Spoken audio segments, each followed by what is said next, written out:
Seharusnya, kamu hari ini adalah kamu yang istimewa. Kamu tidak seperti orang yang gila.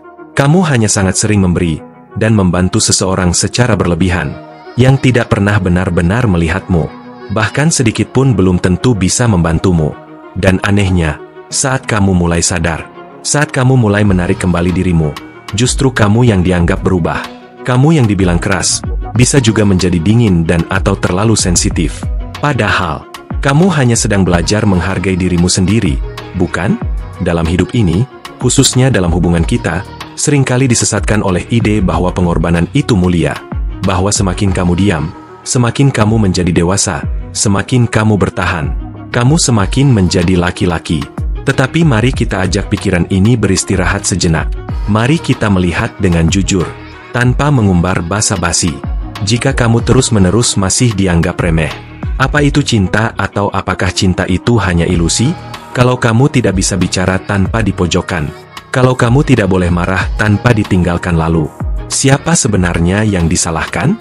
Seorang stoik bernama Epictetus pernah bilang, dalam kalimatnya bahwa yang menyakiti kita bukan keadaan, tetapi penilaian kita atas keadaan itu, dan bisa jadi rasa ingin membuat dia menyesal. Hanyalah bayanganmu sendiri, yang sedang menangis meminta sedikit saja harga diri untuk kembali. Maka hari ini, kita tidak akan membahas cara membalas kepada siapa.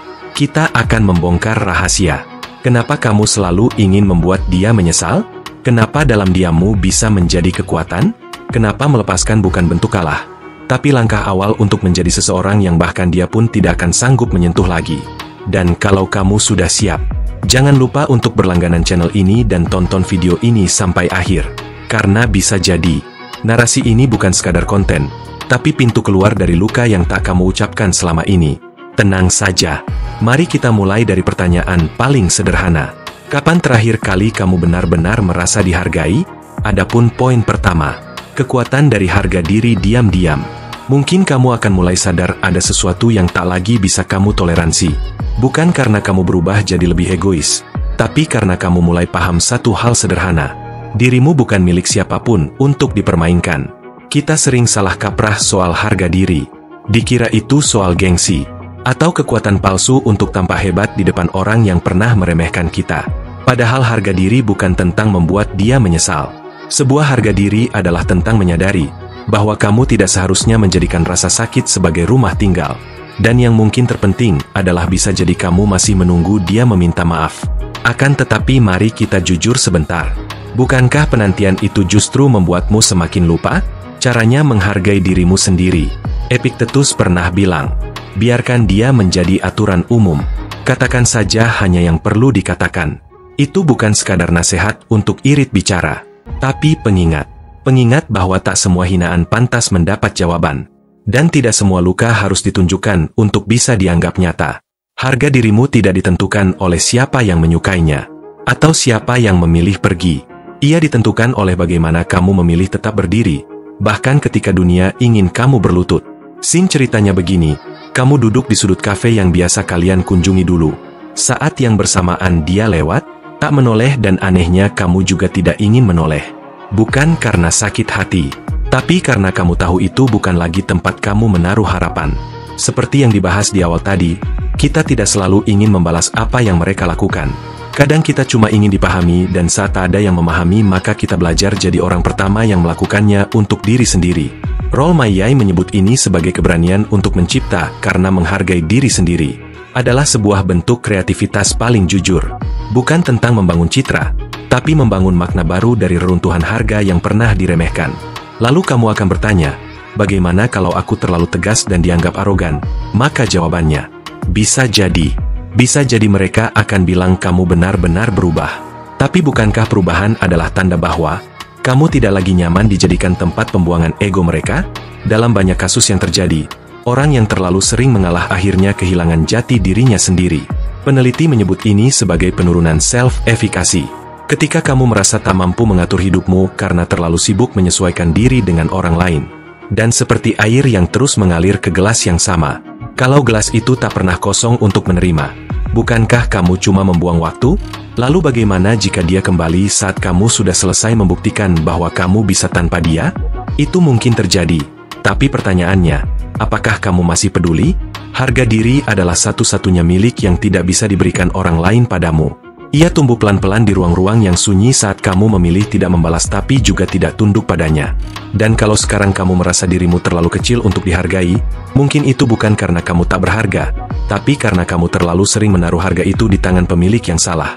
Sekarang waktunya kamu ambil kembali.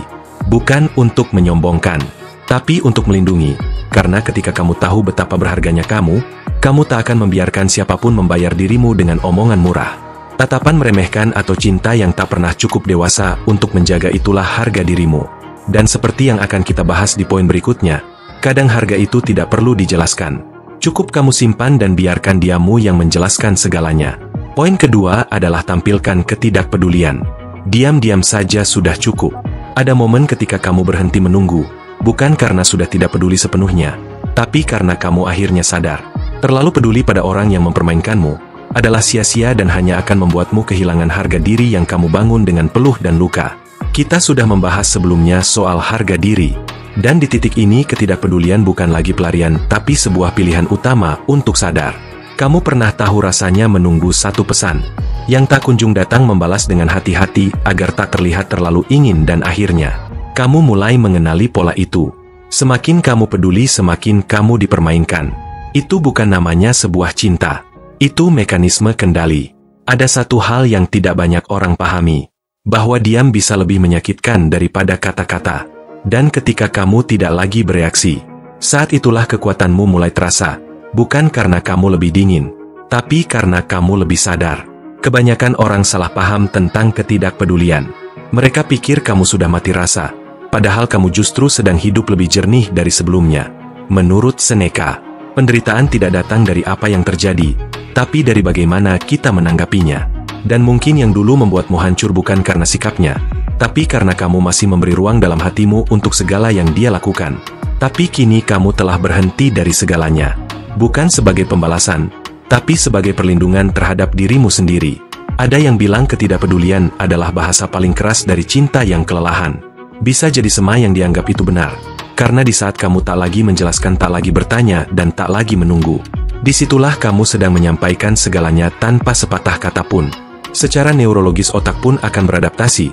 Ketika kamu sudah terlalu sering merespons satu stimulus emosional dari orang yang sama, sistem limbikmu akhirnya menurun. Habituation kamu menjadi kebal. Dan perlahan kamu menjadi tenang. Tapi bukan karena kamu tidak punya rasa. Justru karena kamu sudah melewatinya terlalu sering. Dan kamu memilih untuk tidak ingin terluka kedua kali dengan pola yang sama. Dan yang lebih menarik dari itu adalah bahwa banyak dari mereka yang merasa menguasai hubungan mulai kehilangan kekuasaan itu. Justru saat kamu berhenti melawan, mereka terbiasa dengan dinamika reaksi.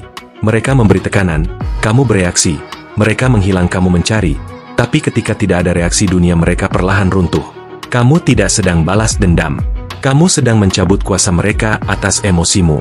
Pernah dengar istilah emotional curve ketika kamu menarik diri? Bukan karena marah, tapi karena kamu sadar, tidak semua hal harus ditangani dengan pertempuran.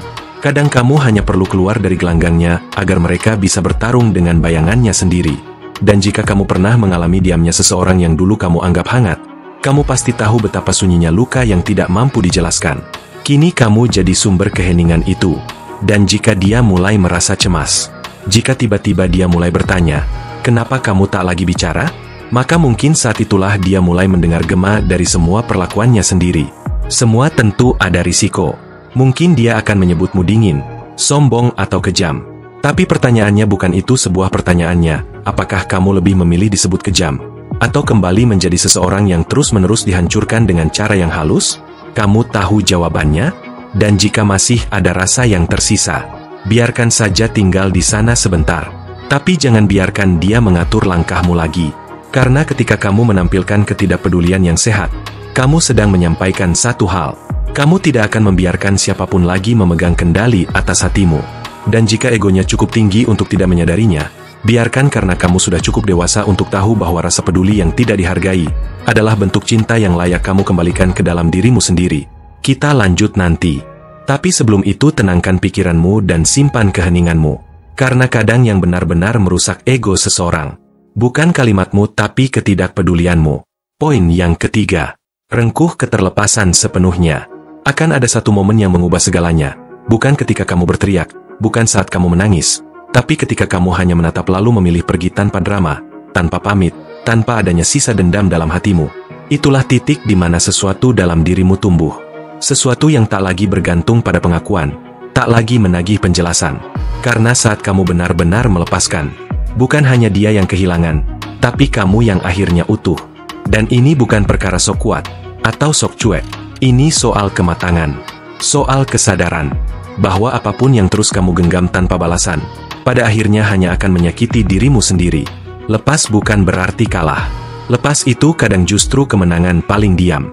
Diam yang bisa kamu rayakan sendirian. Kita sering salah sangka. Kita kira mempertahankan itu mulia. Padahal terkadang, yang lebih mulia justru kemampuan untuk mundur dengan tenang. Mungkin kamu masih mengingat bagaimana rasanya menunggu pesan yang tak pernah datang, menggenggam harapan yang makin hari makin tipis, atau memutar alasan dalam kepala hanya untuk membenarkan sikap yang sebenarnya sudah menyakitimu berkali-kali. Tapi saat kamu mulai berjarak, bukan karena marah tapi karena kamu sangat sadar dengan apa yang sedang terjadi. Saat itulah ego yang selama ini tinggi mulai gentar. Kamu tidak membalas, kamu tidak menjatuhkan, kamu hanya selesai. Menurut Marcus Aurelius, yang menyakitimu hanyalah apa yang kamu izinkan untuk menyakitimu. Dan ketika kamu berhenti mengizinkannya, tidak peduli betapa tingginya egonya, kamu jadi tak tersentuh. Melepaskan seseorang yang tak lagi peduli padamu, bukan bentuk kelemahan, itu keberanian, karena yang sesungguhnya berat bukan kehilangan orang lain, tapi kehilangan versi diri kita yang terlalu buta untuk melihat kenyataan. Dan bisa jadi kamu telah terlalu lama mengabaikan alarm di dalam dirimu. Alarm yang diam-diam berkata, ini bukan cinta, ini keterikatan. Faktanya, keterikatan yang berlebihan bisa mengaktifkan bagian otak yang sama, seperti kecanduan, sama seperti narkotika. Orang yang membuatmu terpengaruh, tertarik, membuatmu tergantung secara emosional, bisa mengunci kamu dalam siklus tarik ulur yang tidak kamu sadari. Maka keterlepasan bukan cuma keputusan emosional, itu adalah bentuk pemulihan neurologi. Dan anehnya, ketika kamu betul-betul berhenti menuntut sesuatu dari dia, kamu mulai merasakan ruang-ruang untuk bernapas, ruang untuk berpikir jernih, ruang untuk melihat bahwa kamu ternyata masih hidup, bahkan tanpa dia. Bahkan kamu bisa tertawa lagi, tanpa khawatir dia akan salah paham. Karena keterlepasan sejati bukan tentang mencari pengganti, tapi menemukan kembali dirimu yang selama ini kamu korbankan dalam diam. Mungkin kamu pernah takut? Takut melepaskan berarti sendirian. Takut jika kamu lepas kamu tak akan pernah dicari lagi. Tapi justru di situ letak kebebasanmu. Bisa jadi, ketika kamu berhenti mengharapkan penyesalan dari dia, justru dia akan diam-diam memerhatikanmu. Dan dari jauh akan bertanya-tanya, bagaimana mungkin seseorang yang dulunya selalu menunggu, kini melangkah tanpa menoleh sedikit pun? Dan kamu tahu apa yang paling menyakitkan bagi seseorang yang terbiasa meremehkan? Bukan saat kamu marah, tapi saat kamu baik-baik saja tanpa mereka. Dan kamu akan sampai di titik itu. Titik di mana kamu tidak peduli dia menyesal atau tidak, karena kamu sudah terlalu damai untuk ikut permainan. Kamu sudah terlalu tumbuh untuk kembali mengecil. Dan jika saat ini kamu masih merasa berat untuk melepaskan, tenang, bukan karena kamu lemah, tapi karena kamu manusia. Namun, seperti yang kita bahas di poin sebelumnya, ketika kamu memilih tidak bereaksi lagi, kamu sedang membentuk pondasi untuk langkah selanjutnya, dan langkah itu akan membuatnya menyesal. Tapi yang lebih penting, akan membuatmu bebas. Poin keempat, ambil kembali kendali atas dirimu. Tidak semua bentuk kekuasaan datang dengan teriakan. Kadang ia datang dalam bentuk manis perhatian yang dikondisikan. Persetujuan yang diselipkan dalam syarat, dan cinta yang hanya hidup selama kamu patuh dan tanpa sadar. Kamu bisa jadi telah hidup dalam skenario yang bukan milikmu. Bukan karena kamu lemah, tapi karena terlalu lama membiarkan dirimu merasa bahwa diam dan mengalah adalah cara mencintai yang paling aman. Tapi mari kita luruskan satu hal. Kamu tidak kehilangan kendali karena dia kuat. Kamu kehilangan kendali karena kamu lupa bahwa hidup ini milikmu. Seperti yang sudah kita bahas di poin sebelumnya tentang keterlepasan, maka langkah selanjutnya bukan lagi soal melepaskan orang lain, tapi mengambil kembali bagian dari dirimu yang pernah kamu serahkan begitu saja. Seringkali kita pikir cinta itu tentang menyatu. Padahal kalau menyatu berarti kehilangan kendali atas siapa kamu, maka yang kamu alami bukan cinta, itu percampuran yang mematikan identitas. Ada istilah dalam psikologi, external locus of control. Saat kamu mulai menyalahkan keadaan orang lain, bahkan hubungan sebagai alasan mengapa kamu tak lagi menjadi dirimu. Itu tanda bahwa kendali batinmu sedang dialihkan. Dan kalau kamu pernah merasa kehilangan arah, kehilangan gairah, kehilangan suara, mungkin bukan karena duniamu sedang berantakan, tapi karena kamu membiarkan orang lain memegang setirnya terlalu lama. Bayangkan sebuah skenario kamu bangun pagi dan tak tahu kenapa kamu harus bangun. Kamu tidak lagi punya alasan, selain agar dia tidak marah, agar rumah tetap tenang, atau sekadar menghindari pertengkaran. Itu bukan hidup. Itu mekanisme bertahan, dan tidak ada martabat dalam bertahan jika kamu terus terluka dalam diam. Marcus Aurelius pernah bilang, kebahagiaanmu bergantung pada pikiranmu sendiri, dan ini bukan sekadar kutipan yang keren untuk dibaca ulang saat patah hati. Ini pengingat bahwa kamu punya hak penuh untuk menentukan isi pikiranmu, arah hidupmu dan bagaimana kamu ingin dicintai. Kalau saat ini kamu merasa tercekik dalam relasi, bisa jadi bukan karena cintanya terlalu kuat, tapi karena batasmu terlalu lemah. Tentu akan ada pertentangan. Saat kamu mulai menarik kendali itu kembali, akan ada yang merasa kehilangan kekuasaannya atas dirimu. Akan ada tuduhan bahwa kamu berubah, bahwa kamu mulai egois. Tapi kamu harus ingat, yang merasa kamu egois biasanya adalah orang yang dulu terlalu nyaman dengan versi dirimu yang tidak pernah menolak. Jadi kalau sekarang kamu mulai menetapkan batas, bukan berarti kamu menjadi orang yang baru. Bisa jadi kamu hanya sedang kembali. Dari sisi ilmiah, perubahan ini bisa memicu banyak hal dalam otak. Korteks prefrontal mulai bekerja lebih aktif saat kamu mulai mengambil keputusan sendiri, dan sistem limbik yang dulu terbiasa bereaksi emosional mulai belajar untuk menunggu arahan dari kesadaranmu. Perubahan internal ini walaupun tidak terlihat oleh siapapun punya efek besar. Kamu akan merasa lebih hidup, lebih ringan dan mungkin. Untuk pertama kalinya setelah sekian lama, kamu merasa utuh. Pertanyaannya sekarang sederhana. Apakah kamu siap kembali mengambil posisi di balik kemudi hidupmu sendiri? Atau kamu masih ingin duduk di kursi penumpang? Sambil berharap seseorang yang tak pernah benar-benar peduli, tahu kemana arah yang kamu butuhkan. Aku tidak bilang proses ini mudah, tapi bisa jadi, itu langkah paling penting yang selama ini kamu tunda. Dan kamu tahu saat kamu mulai memegang kendali lagi yang akan panik bukan kamu, tapi mereka yang selama ini nyaman mengarahkanmu dan mungkin disitulah balasan paling tenang dan paling menyakitkan. Poin kelima, sumbernya sudah mengering. Ada satu rasa yang pelan tapi pasti, bikin kamu diam-diam kelelahan. Rasa memberi pada sesuatu yang tak lagi tumbuh. Bukan karena kamu kurang sabar, tapi karena kamu sedang menyirami tanah yang diam-diam sudah menjadi batu. Dan kalau kamu merasa hubungan ini tak lagi punya chemistry, mungkin karena sumbernya memang sudah mengering. Seperti yang kita bahas di poin sebelumnya, setelah kamu kembali mengambil kendali atas dirimu, kamu akan mulai melihat sesuatu yang dulu tidak terlihat. Bahwa kamu selama ini berjuang sendirian. Bukan karena dia terlalu sibuk, tapi karena kamu terlalu sering membenarkan kealpaan yang seharusnya jadi tanda bahwa ini sudah tidak hidup lagi. Dalam Stokisme, Epictetus pernah bilang, "It's not things that you pass us, but our judgment about things." Artinya rasa kecewa yang kamu rasakan bukan dari hubungannya, tapi dari penilaianmu bahwa hubungan ini masih bisa berubah. Padahal sumbernya sudah lama berhenti mengalir dan tetap bertahan di situ. Itu seperti berdiri di bawah langit yang sudah lama tidak hujan sambil terus berharap akan datang pelangi. Beberapa orang bertahan karena takut memulai dari awal, beberapa lainnya karena takut terlihat gagal. Tapi kamu tahu apa yang lebih menyakitkan daripada memulai dari awal? Hidup dalam kebohongan yang kamu ciptakan sendiri. Berpura-pura bahagia menunjukkan senyum yang tidak sampai ke mata. Dan yang paling kejam dari semua adalah menipu diri sendiri setiap hari. Coba kamu ingat berapa kali kamu ingin bicara, tapi dia tidak peduli. Berapa kali kamu menyentuhnya, tapi rasanya seperti menyentuh dinding. Itu bukan cinta yang lelah, itu cinta yang sudah lama meninggalkan ruang tapi masih menyisakan suara. Dalam psikologi ini dikenal sebagai compassion fatigue, kelelahan emosional, karena terlalu lama memberi tanpa pernah diisi kembali. Dan ketika kamu membuatmu tergantung secara emosional, bisa mengunci kamu dalam siklus tarik ulur yang tidak kamu sadari. Maka keterlepasan bukan cuma keputusan emosional. Itu adalah bentuk pemulihan neurologi. Dan anehnya, ketika kamu betul-betul berhenti menuntut sesuatu dari dia, kamu mulai merasakan ruang-ruang untuk bernapas, ruang untuk berpikir jernih, ruang untuk melihat bahwa kamu ternyata masih hidup, bahkan tanpa dia. Bahkan kamu bisa tertawa lagi, tanpa khawatir dia akan salah paham. Karena keterlepasan sejati bukan tentang mencari pengganti, tapi menemukan kembali dirimu yang selama ini kamu korbankan dalam diam. Mungkin kamu pernah takut? Takut melepaskan berarti sendirian. Takut jika kamu lepas kamu tak akan pernah dicari lagi. Tapi justru di situ letak kebebasanmu. Bisa jadi, saat kamu mulai menyalahkan keadaan orang lain, bahkan hubungan sebagai alasan mengapa kamu tak lagi menjadi dirimu, itu tanda bahwa kendali batinmu sedang dialihkan.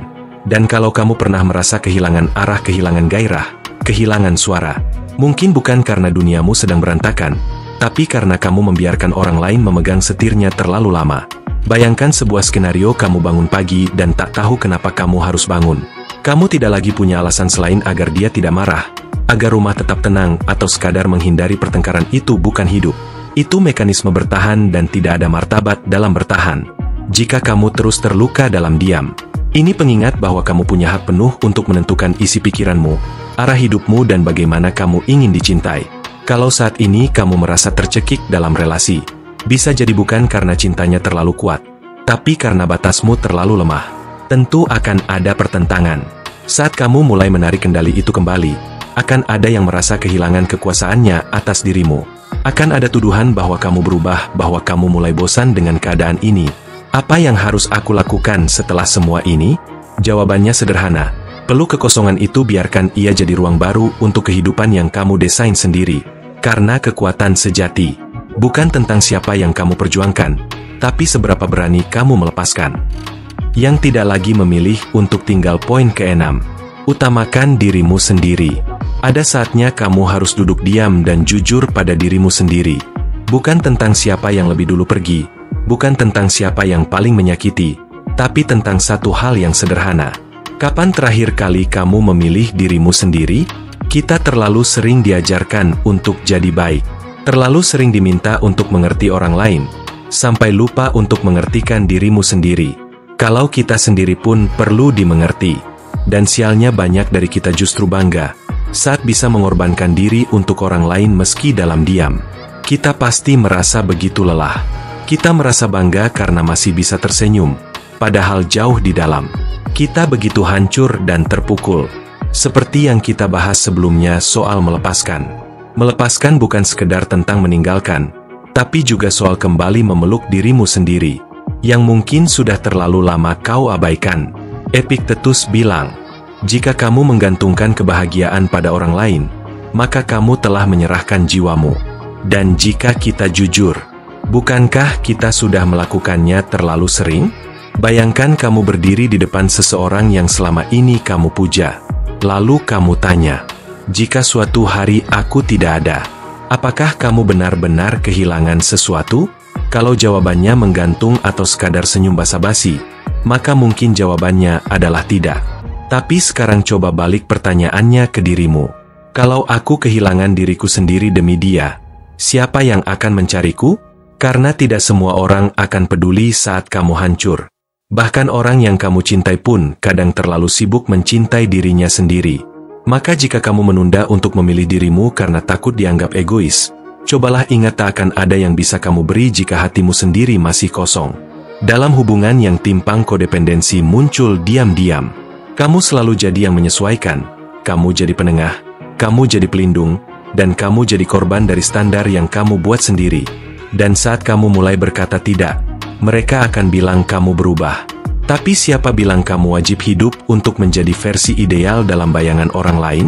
Kenyataannya, semakin kamu belajar menyayangi diri, semakin kamu sadar siapa yang selama ini hanya mencintaimu, karena kamu bisa ditaklukkan. Dan saat kamu tak lagi mudah ditebak, saat kamu tak lagi menari di sekeliling egonya, maka harga dirimu akan kembali naik. Bukan di matanya tapi di matamu sendiri. Dan bisa jadi justru setelah kamu berhenti mengejar, dia mulai bingung kemana bayang-bayangmu menghilang. Tapi itu urusannya bukan urusanmu lagi. Urusanmu sekarang adalah memastikan bahwa kamu tidak lagi meletakkan hidupmu di tangan orang lain.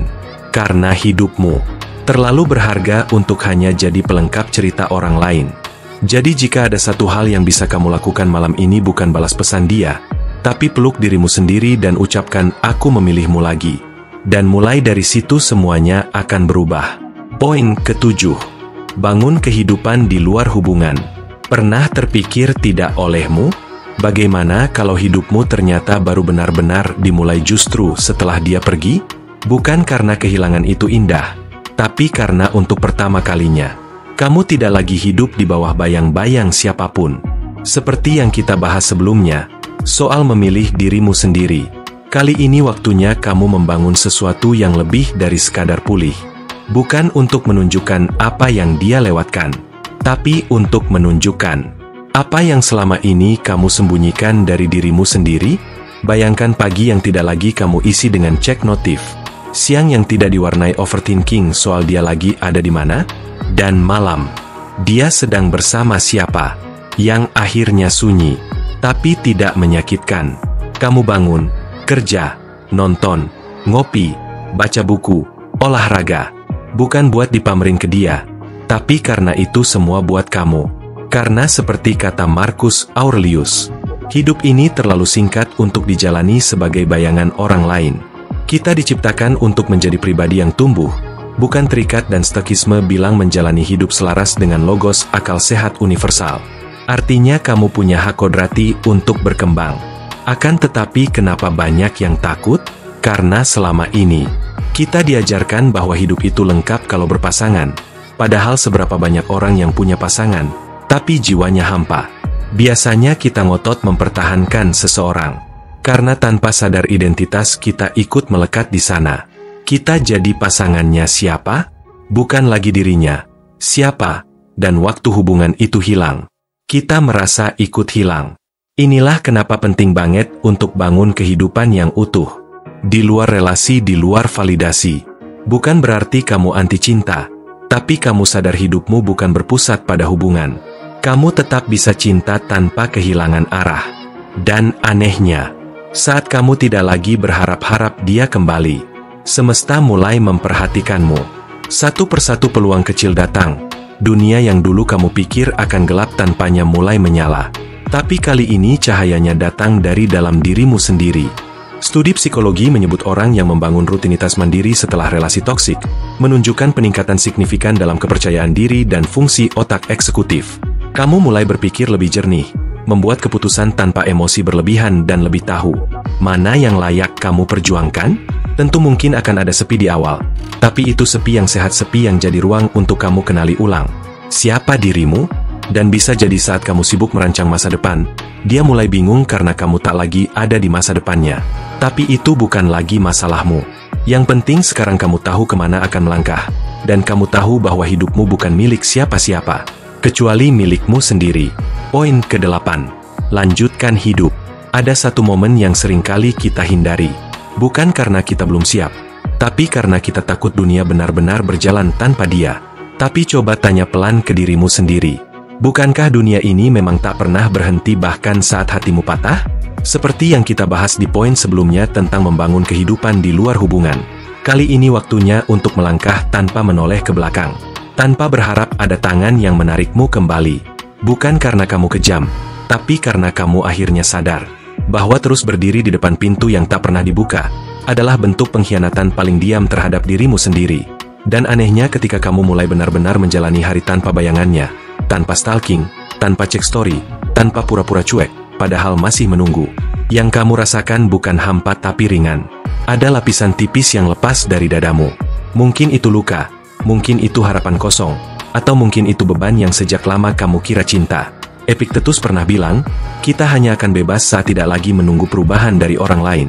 Dan itu bukan berarti kamu berhenti peduli, tapi kamu berhenti menggantungkan hidupmu pada kemungkinan yang tidak pasti. Biasanya kita mengira move on itu berarti harus terlihat bahagia dulu di depan orang lain. Padahal ketenangan tidak butuh tepuk tangan, tidak perlu dibuktikan lewat story atau foto. Foto bahagia bersama orang baru. Terkadang, ketenangan itu datang saat kamu menyeduh kopi sendiri tanpa getar di tangan. Saat kamu membaca buku tanpa tersedak kenangan. Saat kamu berjalan ke tempat yang dulu kalian datangi, dan tidak ada lagi perasaan ingin berlari untuk kembali pulang. Kamu mungkin belum sempurna, tapi kamu sedang menuju ke arah yang jauh lebih sehat. Karena kamu tidak lagi terjebak dalam siklus. Apa dia mikirin aku juga? Dari sisi sains perubahan ini nyata. Saat kamu mulai mengalihkan fokus ke rutinitas aktivitas baru, prefrontal coret di otakmu mulai aktif lagi. Bagian yang bertugas buat ambil keputusan rasional. Dopamin pun mulai seimbang. Bukan karena kamu ketrigger oleh notif dia, tapi karena kamu mulai menikmati pencapaian kecilmu sendiri. Bangun lebih pagi, olahraga ringan, nulis jurnal sebelum tidur. Semuanya bukan buat dilihat orang tapi buat kamu karena hidup akhirnya jadi tentang kamu. Mungkin dia akan merasa kamu terlalu cepat move on. Tapi siapa yang tahu berapa lama kamu terluka dalam diam, dan mungkin dia akan mengira kamu sedang cari perhatian. Padahal kamu cuma akhirnya memberi perhatian ke dirimu sendiri.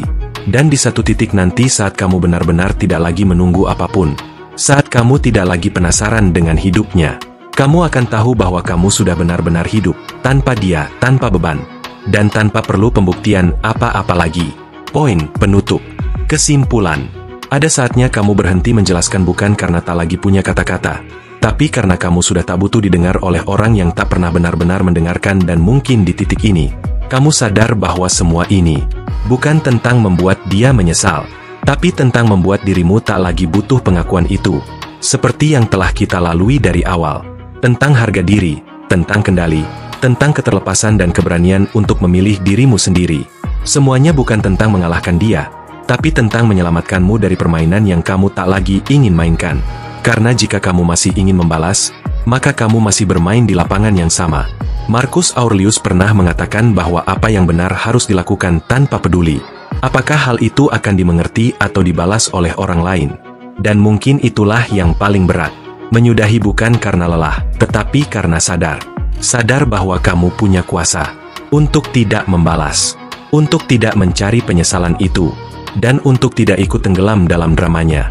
Lucunya diam. Kamu bisa jadi gema paling keras di hidupnya dan senyum tenangmu bisa lebih menyakitkan daripada 1000 kalimat penuh amarah. Tapi kamu sudah selesai. Bukan karena dia akhirnya paham, tapi karena kamu tak lagi memerlukan penjelasan apa-apa lagi. Kamu bukan bagian dari kisahnya. Karena kamu sedang menulis cerita yang bahkan dia tidak akan pernah layak duduki.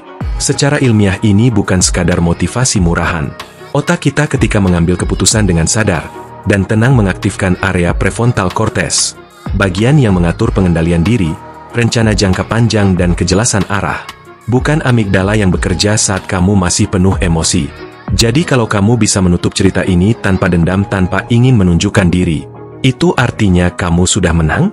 Secara biologi, secara psikologi, secara spiritual. Karena menurut teori Klosure, seseorang hanya benar-benar sembuh kalau ia menyimpulkan kisah itu sendiri tanpa menunggu penyesalan dari luar, tanpa menunggu kata maaf yang tidak akan datang.